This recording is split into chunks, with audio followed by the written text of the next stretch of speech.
मंडळी, लोकप्रिय हिंदी मालिकेतील झुरळ खाण्याचा सीन जशाच्या तसा कॉपी केल्यामुळे सध्या झी मराठीवरील लक्ष्मी निवास मालिका मोठ्या प्रमाणामध्ये ट्रोल होत आहे. काय आहे संपूर्ण प्रकरण पाहूयात, पण त्यापूर्वी अशाच व्हिडिओसाठी चॅनलला सबस्क्राईब करायला विसरू नका.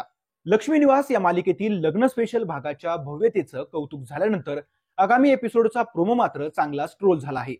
प्रोमोमध्ये दाखवण्यात आलेला सीन हिंदी मालिकेतून कॉपी केल्याचा आरोप या मालिकेवर होत आहे. आगामी भागामध्ये असं दाखवण्यात येणार आहे की जयंत आणि जान्हवी यांचं लग्न झाल्यानंतर ते त्यांच्या घरी जातात. जयंत तिचं या नव्या घरात स्वागत करतो, त्यामुळे जान्हवी देखील आनंदी असते. तेवढ्यातच तिला तिच्या साडीवर एक झुरळ दिसतं आणि ती दचकते. त्यावेळी जयंत रागानेच अक्षरशः त्या झुरळाला चिरडतो आणि दुधाच्या ग्लासमध्ये टाकतो. या झुरळानं माझ्या जान्हवीला त्रास दिलाय, शिक्षा तर भोगावीच लागेल असं म्हणत तो ते झुरळ टाकलेलं दूध पिऊनही टाकतो.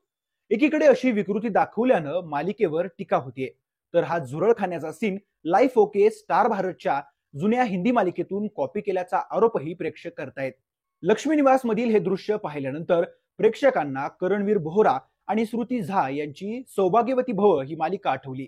त्यांचंही जेव्हा लग्न होतं तेव्हाही अगदी हेच दृश्य दाखवण्यात आलं होतं. त्याच मालिकेतून लक्ष्मी निवासनं कॉपी केल्याची टीका चाहते करत आहेत. याविषयी काही कमेंट्सही आल्या आहेत. अरे, इतके दिवस कौतुक करून घेतलं, आता हे असलं काही दाखवू नका. सौभाग्यवती भवची कॉपी आहे, आधीच माहित होतं आम्हाला जयंत सायको दाखवणार.